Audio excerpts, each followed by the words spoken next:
The United States and Russia have suspended talks over Syria as Secretary of State John Kerry accuses the Russian government of turning a blind eye to President Assad's use of chlorine gas against his own citizens.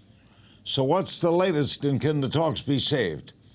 Let's turn now to Courtney Kealy for the latest. She's a U.S. foreign affairs and national security expert, former senior reporter for Al Jazeera America, joins us from New York. Courtney, will you get us up to date? What's the latest between the United States and Russia over Syria?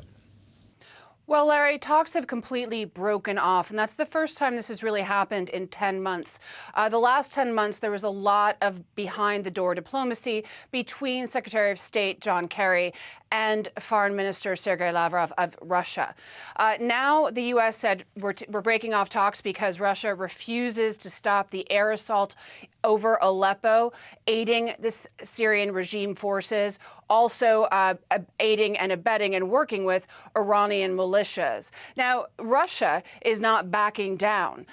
This is a crucial time. It was looking like only a few weeks ago there was even the possibility of Russia and the U.S. working on joint military operations out of Jordan to go after ISIS in the eastern areas of Syria. Now, this is happening in the western corridor, Aleppo, the largest city under siege, a humanitarian catastrophe going on, maybe the worst battle happening now out of the 5-year civil war. Over 100 children have been killed. UNICEF, Save the Children, are crying out for this to stop.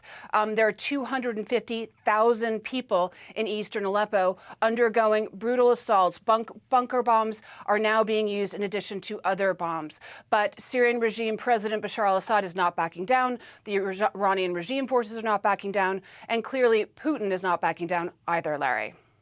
Everybody's against ISIS, right?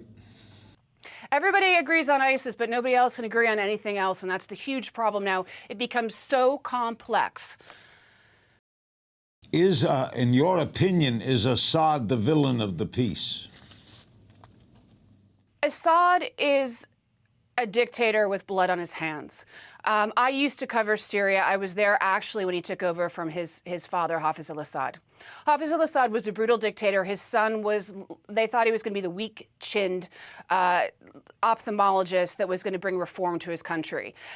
Some of the pictures that have been smuggled out of the country, tens of thousands of pictures, show the kind of torture and abuse that his own civilians have endured. This is the largest refugee crisis since World War II. Half the population is displaced. 1 million are in Europe. 2.5 million are in Jordan. They're not only jeopardizing the region, they're jeopardizing security and stability in Europe, and they're also scaring populations like in America and Russia that ISIS could export their terrorist ways and then come back home to roost. Why is Russia supporting Assad? All these supports is not just sort of a blind faith that they believe in Assad. Russia wants this to be the Russian century. Vladimir Putin has some big issues that he's dealing with. First of all, to detract from the economic instability in his country, he hasn't been able to diversify oil and gas in the last 16 years. Oil's at $50 a barrel. That's not exactly balancing the domestic books.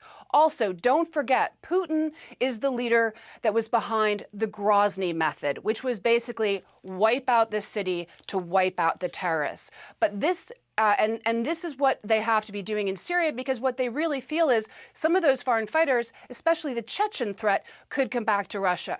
Russia argues, and Putin argues, that the Free Syrian Army, which America argues is actually rebel forces unaffiliated to terrorists, Russia says they're also terrorists. He uses the language of Assad. So it's very strange bedfellows, but it's not just the humanitarian catastrophe and civilians under siege. It's huge power plays being enacted right now by Iran and Russia and the U.S. What keeps John Kerry so optimistic? Dogged work.